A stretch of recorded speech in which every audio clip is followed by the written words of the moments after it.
프랑크푸르트 공항에서 믿을 수 없는 광경이 펼쳐졌습니다. 한 무리의 중국인 여행객들이 바닥에 누워 소리를 지르며 난동을 부리고 있었죠. 사람 차별하냐?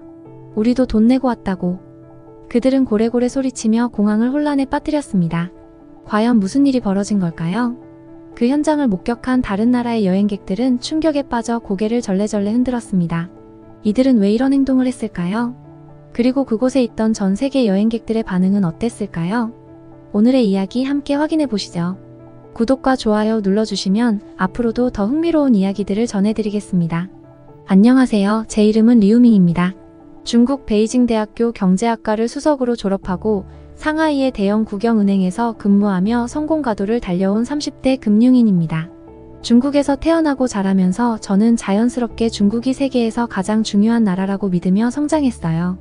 중국은 인구 14억, 세계 2위의 경제 규모, 그리고 우리가 자랑하는 위챗페이, 알리페이 같은 첨단 핀테크 시스템까지 가지고 있잖아요. 당연히 우리가 세계를 이끌어간다는 생각을 하며 자부심이 컸습니다. 그런데 최근에 저는 은행 내에서 한국 지점의 총괄 매니저로 발령을 받았습니다. 솔직히 처음에는 좀 당황했습니다. 한국? 그 작은 나라에서 내가 뭘 배울 수 있을까? 라는 생각이 들었거든요.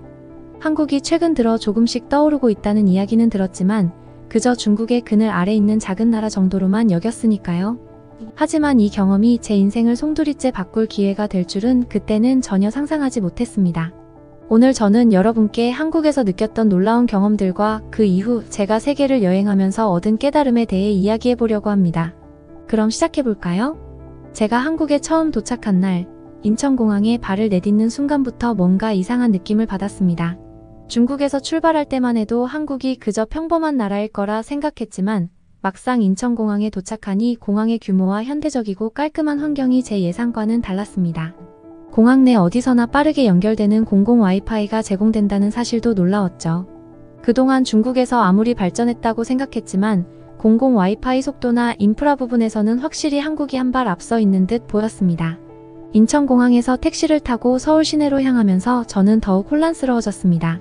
창밖으로 보이는 풍경은 제가 생각했던 작은 나라와는 거리가 멀었습니다. 고층 빌딩들이 줄지어 서 있고 깔끔하게 정비된 도로와 거리에는 첨단 기술의 흔적들이 곳곳에 보였어요. 이건 내가 상상했던 모습이 아닌데? 그때부터 제가 가진 선입견이 조금씩 흔들리기 시작했습니다. 택시 기사님은 저에게 물었습니다. 손님, 한국 와이파이 정말 빠르죠? 무료로 언제든지 쓸 수 있어요. 순간 저는 살짝 당황했습니다. 공공 와이파이가 이렇게나 빠르다고? 중국에서는 이런 서비스가 아직 제한적이었는데. 그 말을 들으며 스마트폰으로 데이터를 확인하니 속도가 생각 이상으로 빨랐습니다. 예상치 못한 기술적 발전에 대한 첫 충격이었죠. 호텔에 도착해 짐을 풀고 곧바로 은행 본사로 향했습니다. 은행에 도착한 순간 또다시 예상 밖의 상황을 맞이하게 되었습니다. 한국 지점은 매우 효율적으로 운영되고 있었고 직원들은 대부분 태블릿이나 스마트폰으로 업무를 처리하고 있었습니다. 전통적인 창구 업무는 거의 없어졌고 고객들은 대부분 모바일 앱을 통해 모든 금융 서비스를 해결하고 있었습니다. 그동안 제가 자랑해왔던 중국의 알리페이나 위챗페이와 크게 다를 바가 없었죠. 아니, 오히려 더 빠르고 효율적으로 느껴졌습니다. 처음에는 제 자신을 설득하려 했습니다. 이건 다 겉만 화려한 거야. 실제로는 우리 중국만큼 정교하지 않을 거야. 하지만 시간이 지날수록 제 생각이 완전히 틀렸다는 걸 인정하게 되었습니다. 업무 처리가 놀라울 정도로 빨랐고 복잡한 요청 사항조차 몇 시간 만에 처리되었습니다. 중국에서는 며칠 심지어 몇 주가 걸릴 일이 한국에서는 단 몇 시간 만에 해결되는 모습을 보고 충격을 받았죠. 한 번은 회의 중에 중국 금융 시스템의 장점을 자랑하며 이야기하던 중 한국인 동료들이 중국의 금융 정책에 대한 세부 사항을 분석하는 모습을 보았습니다. 그들은 제가 설명하는 정책의 장단점을 명확하게 지적했고 심지어 제가 미처 생각하지 못했던 부분까지 논리적으로 설명했습니다. 그 순간 저는 깜짝 놀랐습니다. 어떻게 이 작은 나라 사람들이 중국 경제에 대해 이렇게 깊이 알고 있는 거지? 이후 저는 점점 더 큰 혼란에 빠졌습니다. 내가 그동안 한국을 너무 얕봤던 게 아닐까? 라는 생각이 들기 시작했죠. 그렇게 한국에서의 생활에 적응해 가던 중 저는 글로벌 금융 컨퍼런스에 참석하기 위해 미국으로 출장을 가게 되었습니다. 이번 출장에 대한 기대감이 컸습니다. 이제야말로 내 실력을 보여줄 기회야. 중국 금융 시스템의 우수성을 세계에 알릴 수 있겠지. 라는 자신감에 가득 차 있었습니다. 그러나 뉴욕 JFK 공항에 도착하자마자 저의 기대는 완전히 무너졌습니다.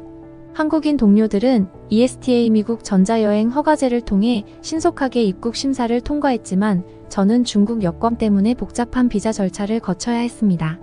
그리고 그 과정에서 예상치 못한 일이 벌어졌습니다. 입국 심사대에서 심사관이 제 여권을 보더니 저를 2차 심사실로 안내했습니다. 그곳에서 저는 산업 스파이가 아니냐는 모욕적인 질문을 받았고 3시간 동안 추가 조사를 받아야 했습니다. 그 순간 저는 너무나도 무력함을 느꼈습니다. 나는 중국을 대표하는 엘리트 금융인인데 왜 이런 대우를 받아야 하지? 심사대에서 고개를 숙이고 있던 저의 모습은 그동안 내가 중국의 우수성을 믿고 자부했던 모든 것이 헛된 것처럼 느껴지게 만들었습니다. 뉴욕에서 열린 컨퍼런스에서 저는 당당하게 중국의 경제적 강점에 대해 발표했습니다. 중국은 세계 최대의 소비시장이며 기술 혁신의 선두주자입니다. 우리의 경제 성장과 규모는 전 세계 어느 나라와도 비교할 수 없습니다. 그러나 질문 시간에 한 참석자가 이렇게 묻더군요. 중국의 부동산 버블과 그림자 금융 문제에 대해 어떻게 생각하십니까? 저는 그 질문에 당황하여 제대로 답변하지 못했습니다. 그리고 그 순간 옆에 있던 한국 동료가 나서서 명쾌하게 설명하더군요. 중국의 경제 구조 변화와 정부 규제 강화로 인해 이러한 리스크는 점차 완화되고 있지만 지방정부 부채 문제는 여전히 과제로 남아 있습니다. 그 말을 듣는 순간 저는 마치 망치로 맞은 듯한 충격을 받았습니다.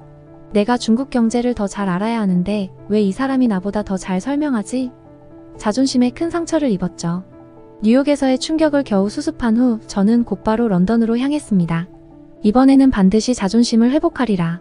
그러나 히드로 공항에 도착하자마자 또다시 좌절을 맛보게 되었습니다.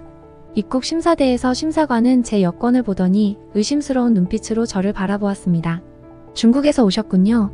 비자는 제대로 준비하셨나요? 그 말투에서 느껴지는 불신감은 저를 더욱 초라하게 만들었습니다. 그런데 옆 심사대에서 한국인 동료가 영국 심사관과 농담을 주고받으며 웃으면서 입국하는 모습을 보았습니다. 심사관이 런던에서 즐거운 시간 보내세요.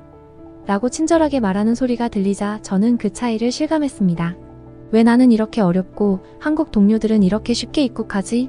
런던에서 열린 컨퍼런스에서도 저는 쉽게 자리를 잡지 못했습니다.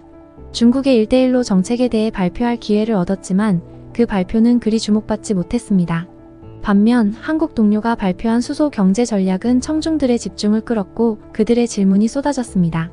그 모습을 보며 저는 또다시 좌절감을 느꼈습니다. 마지막 출장 목적지인 독일 프랑크푸르트 공항에서 저는 또 다른 충격적인 경험을 하게 됩니다.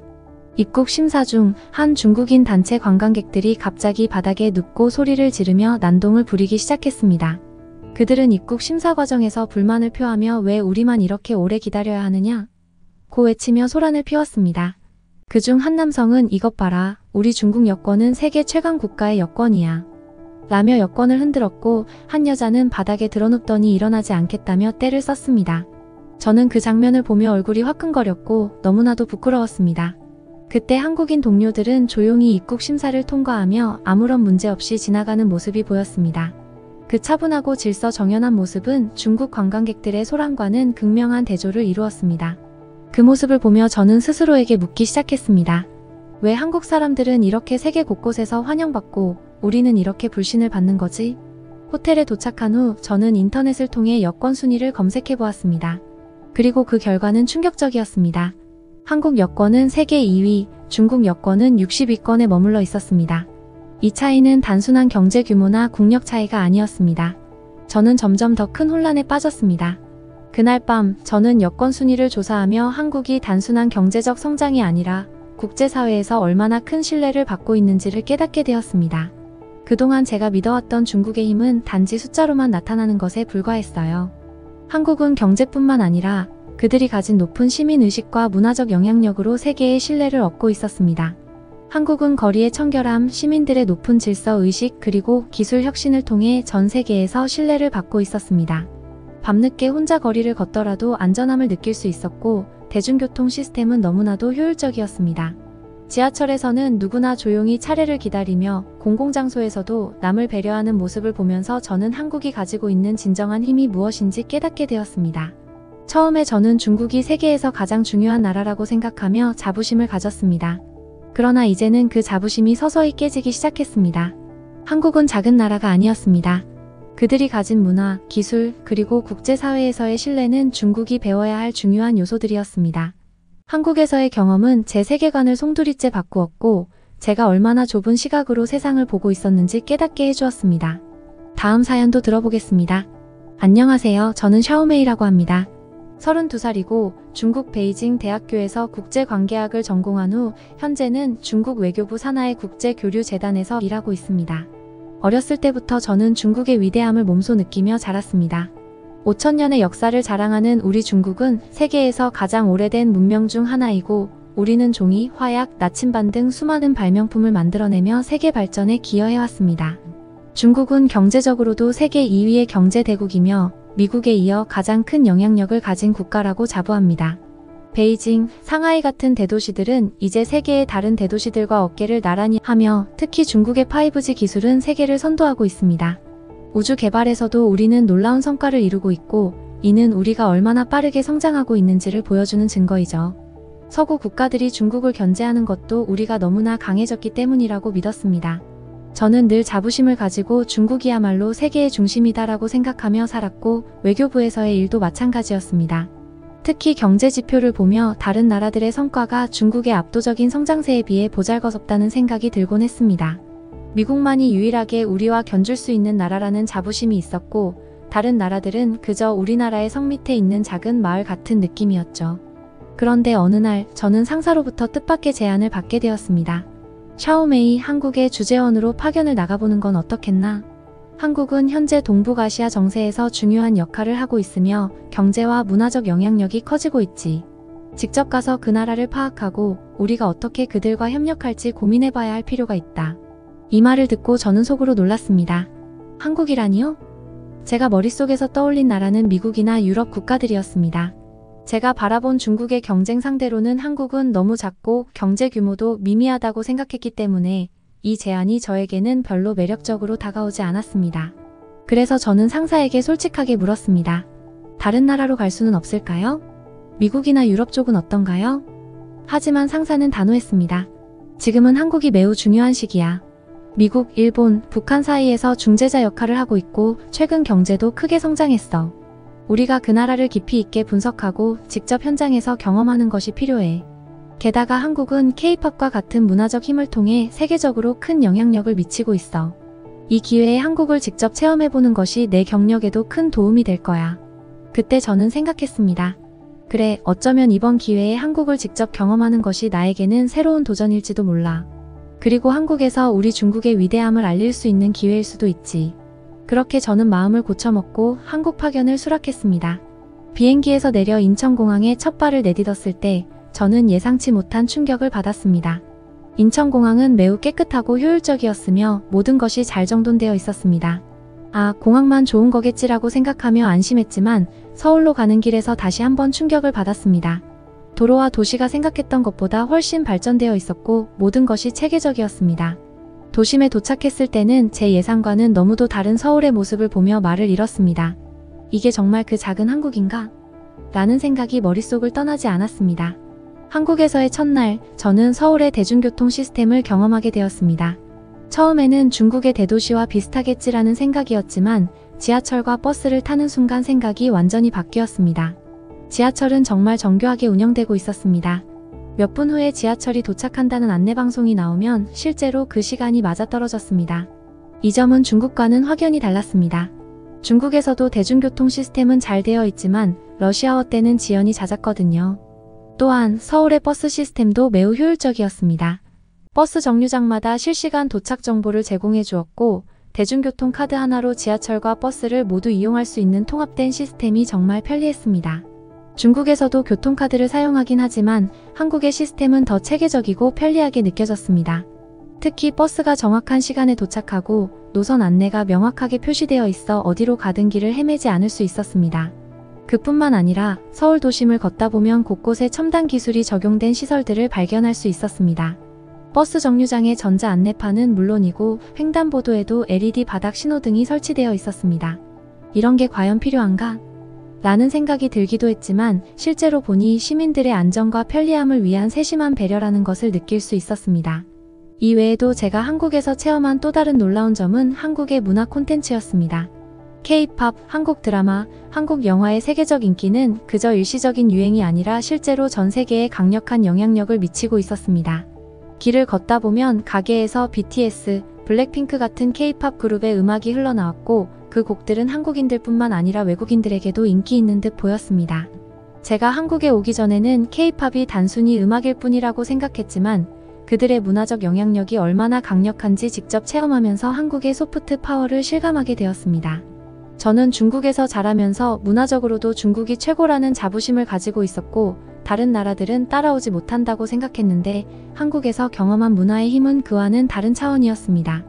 작은 나라임에도 불구하고 전 세계의 젊은이들이 열광하는 K-팝과 드라마, 영화는 분명히 그 자체로도 놀라운 힘을 가지고 있었습니다. 그렇게 첫날부터 저는 한국에 대한 인식이 완전히 바뀌기 시작했습니다.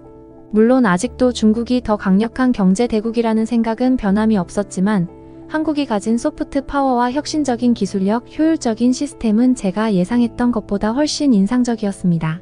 하지만 한국에서의 생활이 익숙해지던 무렵 저는 큰 부끄러움과 충격을 겪게 되었습니다. 명동에 갔을 때 일이었습니다. 명동은 중국인 관광객들로 붐비는 곳이었고 저도 그날 친구들과 함께 쇼핑을 하러 나갔습니다. 그런데 그곳에서 중국인 관광객들의 모습을 보게 되었는데 그들은 큰 소리로 떠들며 주변 사람들을 전혀 배려하지 않는 모습이었습니다. 한 한국 상인이 조용히 해달라고 부탁했지만 오히려 그들은 화를 내며 우리는 돈을 쓰러 왔는데 뭐가 문제냐고 대답하는 것을 보고 충격을 받았습니다. 그들의 행동이 너무나 부끄러웠습니다. 그런데 그게 끝이 아니었습니다. 그 무리 중 한 가족이 길가에서 떡볶이를 먹고 있었는데 아이가 길가에서 갑자기 바지를 내리고 소변을 보기 시작한 겁니다. 부모님들은 그 모습을 전혀 개의치 않고 오히려 웃으며 시원하게 해라라고 말했습니다. 주변 사람들은 경악했지만 그들은 전혀 신경 쓰지 않았습니다. 그 장면을 보고 저는 더 이상 참을 수 없었습니다. 중국인으로서 너무나 부끄러웠습니다. 그때 깨달았습니다. 우리가 경제적으로는 빠르게 성장했지만 시민의식은 아직 갈 길이 멀다는 것을 말이죠. 중국이 세계 2위 경제 대국이라고 자부하고 있지만 기본적인 시민의식에서 아직도 뒤처져 있다는 것을 느끼고 그 사실이 너무나 아프게 다가왔습니다. 며칠 후 저는 미국으로 출장을 가게 되었습니다. 그런데 비자를 신청하는 과정부터 일이 복잡해지기 시작했습니다. 비자 발급 절차는 까다로웠고 여러 서류를 제출하고 인터뷰도 받아야 했습니다. 반면 저와 함께 가는 한국인 동료들은 비자 없이 미국으로 쉽게 출국할 수 있었습니다. 이 차이에서 저는 또 한 번 놀랐습니다. 그리고 뉴욕에 도착했을 때 입국 심사 과정에서 저는 여러 가지 질문을 받으며 오랜 시간을 기다려야 했습니다. 한국인 동료들은 빠르게 입국 심사를 통과했는데 저는 왜 이렇게 많은 검사를 받아야 하는지 의문이 들었습니다. 중국이 세계 2위 경제 대국임에도 불구하고 왜 우리는 이런 대우를 받는 것일까? 파리에서도 마찬가지였습니다. 한국인들은 빠르게 입국 허가를 받았지만 저는 또다시 추가 심사를 받아야 했습니다. 그때 저는 깨달았습니다. 경제 규모가 크다고 해서 국제사회에서 존중받는 것이 아니구나. 국제사회에서 신뢰받고 존경받는 것이 진정한 강대국의 조건이구나. 중국이 경제적으로는 크지만 국제적인 신뢰와 평판 면에서 아직 부족하다는 것을 그제야 깊이 깨달았습니다. 한국에서의 경험을 통해 저는 많은 것을 배웠습니다. 중국은 경제적으로 세계 2위의 대국이지만 국제사회에서 존중받기 위해서는 경제력만으로는 충분하지 않다는 사실을 깨달았습니다. 한국은 경제 규모는 작지만 그들의 소프트 파워와 시민의식 그리고 국제적 신뢰도는 매우 높았습니다.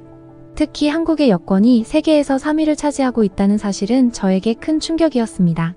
한국인들은 대부분의 나라를 비자 없이 여행할 수 있었고 어디서든 쉽게 입국 허가를 받을 수 있었습니다. 반면 중국 여권은 여전히 많은 나라에서 비자를 필요로 했고 그 과정도 매우 까다로웠습니다. 이 차이는 한국이 경제뿐만 아니라 국제사회에서 신뢰를 얻고 있다는 것을 의미했습니다. 한국은 경제 성장뿐만 아니라 문화적인 영향력, 국제적인 평판, 시민들의 성숙한 의식을 통해 진정한 선진국으로 자리 잡고 있었습니다. 반면 중국은 경제적 성장은 이루었지만 아직도 국제사회에서 신뢰를 쌓기 위해 해야 할 일이 많다는 것을 깨달았습니다. 저는 한국에서 배운 교훈을 바탕으로 중국도 더 나은 미래를 위해 나아가야 한다고 생각하게 되었습니다. 경제력만으로는 충분하지 않습니다. 진정한 강대국이 되기 위해서는 시민의식, 국제적인 신뢰, 그리고 문화적인 힘도 함께 성장해야 합니다. 그리고 그 과정에서 한국이 보여준 모델은 우리에게 많은 것을 시사하고 있었습니다. 한국을 단순히 작은 나라로 바라보는 것이 아니라 그들의 성공을 배우고 존중해야 한다는 생각이 들었습니다. 이번 한국 파견은 저에게 많은 것을 가르쳐준 값진 경험이었습니다. 저를 비롯한 중국인들이 배워야 할 점은 단순히 경제 성장이 아닌 국가의 품격을 높이고 국제사회에서 신뢰를 쌓는 방법이라고 생각합니다. 그리고 그것이야말로 진정한 강대국으로 가는 길이 아닐까요? 다음은 영국인 여성 사연인데요. 들어보겠습니다. 안녕하세요, 여러분. 오늘은 특별한 여정을 담은 감동적인 이야기를 들려드리려고 합니다. 한 영국인 여성 리사가 프랑스 여행에서 경험한 작은 사건을 계기로 한국에서의 새롭고 놀라운 인생을 시작하게 된 이야기인데요. 처음엔 중국에서 성공을 꿈꾸며 도전했지만 예상치 못한 여러 어려움에 부딪혔던 리사가 한국에서 발견한 또 다른 기회와 삶은 어떤 모습이었을까요? 리사와 그녀의 동생 케이트는 영국인 아버지와 중국인 어머니 사이에서 태어났습니다. 두 자매는 어릴 때부터 두 문화의 풍부함을 경험하며 자랐죠. 그들의 집안은 영어와 중국어가 자연스럽게 공존하는 환경이었으며 영국의 예술과 문화, 중국의 전통과 예절을 배우며 성장했습니다. 리사는 항상 부모님이 주는 사랑과 두 문화의 조화를 소중히 여기며 자랐습니다. 아버지는 다국적 기업에서 일하며 자주 해외 출장을 다녔고 출장에서 돌아올 때마다 새로운 나라에 대한 이야기를 들려주곤 했습니다. 특히 아버지가 출장으로 자주 방문했던 한국에 대해 이야기를 자주 나눴는데요. 아버지는 한국의 급속한 발전과 변화에 대해 열정적으로 이야기했습니다. 한국은 정말 빠르게 발전하는 나라야. 매번 갈 때마다 놀랄 정도로 새로운 모습이 보여. 너희도 언젠가 한국에 가보면 정말 좋을 거야. 그러나 리사는 한국보다는 자신이 태어나고 자란 중국이 더 중요하다고 생각했습니다. 그녀는 중국에서 성공을 꿈꾸었고 중국에서 미래를 계획하는 것이 자연스러운 선택이라고 믿었죠. 리사는 어릴 때부터 확신에 찬 성격을 가지고 있었습니다. 특히 자신의 결정을 쉽게 바꾸지 않는 고집이 있었죠. 그녀는 이미 어린 시절부터 중국에서의 미래를 꿈꾸었고 중국에서 성공할 것이라는 확신을 가지고 있었습니다. 이런 꿈을 이루기 위해 리사는 중국에서 고등학교를 마치고 결국 중국의 대학교에 진학하기로 결심합니다. 리사는 고등학교를 우수한 성적으로 졸업한 후 중국의 명문 대학교에 진학하게 됩니다. 이때 리사는 자신이 선택한 길에 대한 강한 확신을 가지고 있었죠. 아버지가 한국을 언급할 때마다 그녀는 중국이야말로 진정한 기회의 땅이라고 주장했습니다. 리사는 중국의 경제력이 미국을 넘어설 것이고 그곳에서 경력을 쌓는 것이 최고의 성공 전략이라고 굳게 믿었죠. 대학교에서의 생활은 처음에는 매우 만족스러웠습니다. 리사는 다른 외국인 학생들에 비해 중국어에 능숙했고 중국 문화에 대한 이해도도 높았기 때문에 큰 문제 없이 학교 생활을 이어갔습니다. 그녀는 중국 내 다국적 기업에서 인턴십 기회를 잡았고 졸업 후에는 상하이에 위치한 유명 다국적 기업의 정규직으로 취업하게 되었습니다. 이제 리사는 자신의 꿈을 이루기 위한 첫걸음을 내딛었다고 믿었죠. 하지만 시간이 지나면서 리사는 생각지 못한 장벽에 부딪히기 시작했습니다. 직장 내에서 그녀는 외국인으로서의 차별을 서서히 느끼기 시작한 것이죠. 처음엔 동료들과 잘 어울릴 수 있을 거라고 생각했지만 동료들은 리사를 외국인으로만 바라보며 거리를 두기 시작했습니다. 특히 사무실 밖, 회식 자리에서의 소외감은 그녀를 더욱 힘들게 했습니다. 회식에서 동료들이 중국어로만 대화하고 리사에게는 의도적으로 말을 걸지 않는 분위기가 계속되었죠. 리사는 자신이 최대한 노력해서 다가가려 했지만 동료들은 리사와의 소통을 꺼리는 듯 보였습니다. 점차 리사는 외국인이라는 이유로 직장 내에서 동료들과의 깊은 관계를 맺기 어려움을 느꼈고 이는 직장 내에서의 스트레스로 이어졌습니다. 리사의 좌절감은 여기서 끝나지 않았습니다. 그녀는 다른 동료들보다 더 많은 업무를 맡았음에도 불구하고 정당한 평가와 보상을 받지 못하는 상황을 자주 겪었죠. 반면 그녀보다 경력이 적고 능력도 부족한 중국인 동료들은 빠르게 승진하며 더 나은 기회를 얻고 있었습니다.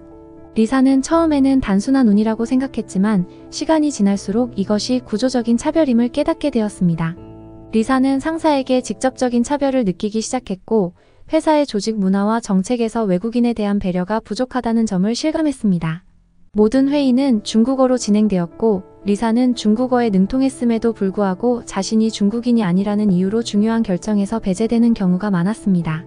이러한 경험들은 리사에게 큰 상처로 남았죠. 리사가 중국에서 힘들어하던 그때 그녀의 동생 케이트는 한국에서 새로운 삶을 살고 있었습니다. 케이트는 어릴 적부터 모험심이 강하고 다양한 문화를 탐험하는 것을 좋아했어요. 특히 케이트는 한국의 문화에 푹 빠지게 되었습니다. 그녀는 K-드라마와 K-팝을 통해 한국 문화에 대한 관심을 키웠고 결국 한국어까지 배웠죠. 케이트는 한국에서 유학을 결심했고 그곳에서 한국인 남자와 만나 결혼까지 하게 되었습니다. 케이트는 한국에서의 생활이 너무나 만족스러웠다고 했습니다. 그녀는 한국의 발전된 기술, 빠르고 편리한 대중교통, 안전한 거리에 대해 리사에게 자주 이야기했습니다. 특히 외국인에 대한 환대와 편리한 생활 환경에 대해 극찬했죠. 한편 리사는 케이트의 이야기를 들을 때마다 질투를 느꼈습니다.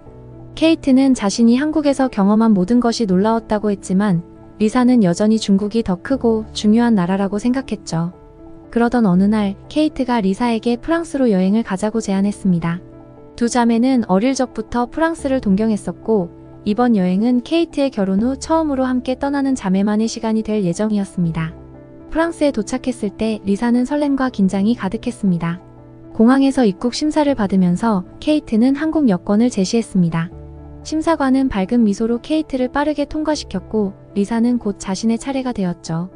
리사는 당연히 자신도 문제없이 통과할 거라고 믿었지만 중국 여권을 제시한 순간 심사관의 표정이 굳어졌습니다. 프랑스 심사관은 리사의 여권을 면밀히 살펴보며 무뚝뚝한 태도로 대했고 심사 과정도 훨씬 길어졌습니다. 심지어 심사관이 여권을 다루는 태도도 무례하게 느껴질 정도였죠. 리사는 그 자리에서 자신이 차별받고 있다는 것을 강하게 느꼈습니다.